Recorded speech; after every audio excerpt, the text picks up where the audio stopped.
Chers amis de Café Évangile, celui qui accueille en mon nom cet enfant, il m'accueille à moi, et celui qui m'accueille, accueille celui qui m'a envoyé. En effet, le plus petit d'entre vous tous, c'est celui-là qui est grand. Chers amis, nous célébrons en ce jour la mémoire de Saint Jérôme, prêtre et docteur de l'Église. C'est lui que le pape Saint Damas a chargé pour traduire la Bible en latin, la version que nous connaissons comme la Vulgate. Saint Jérôme disait qu'ignorer les Saintes Écritures, c'est ignorer le Christ. Ignorer les Saintes Écritures, c'est par conséquent ignorer le Christ. Parce qu'il est la parole vivante qui s'est fait chair. Et le Verbe s'est fait chair. Il a habité parmi nous. Et aujourd'hui, le Seigneur nous présente la manière selon laquelle nous devons l'accueillir, à la manière d'un enfant. Mais cet accueil du Christ est à deux volets. Il y a l'accueil intérieur et l'accueil extérieur.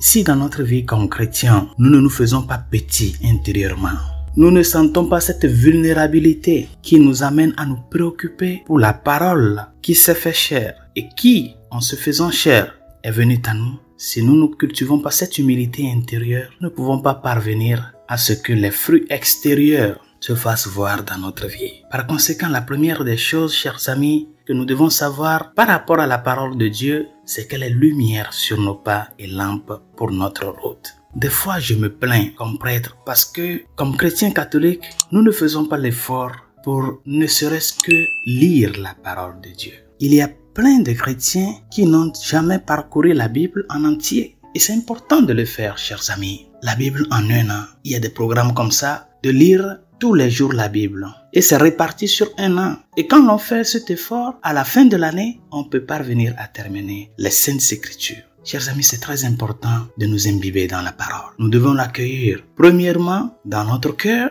l'accueil intérieur, dans l'humilité. Qu'est-ce que représente un enfant? Un enfant représente cette vulnérabilité, c'est-à-dire quelqu'un qui a besoin d'être pris en charge, qui a besoin de l'attention, mais au même moment, qui est appelé à vivre dans la confiance. Chers amis, l'humilité devant la parole. Savoir que cette parole que le Seigneur me dirige, c'est pour mon bien. Et par conséquent, il y a des aspects de cette parole qui peuvent me paraître difficiles. Mais si je pratique cette humilité d'un enfant qui s'est confié à son papa, qui sent cette sécurité en lui, si nous pratiquons cette vertu infantile, nous serons aussi en mesure d'embrasser l'enseignement du Christ qui vient nous illuminer afin de pouvoir détruire ce qui n'honore pas son nom et de faire renaître en nous sa vérité tout entière.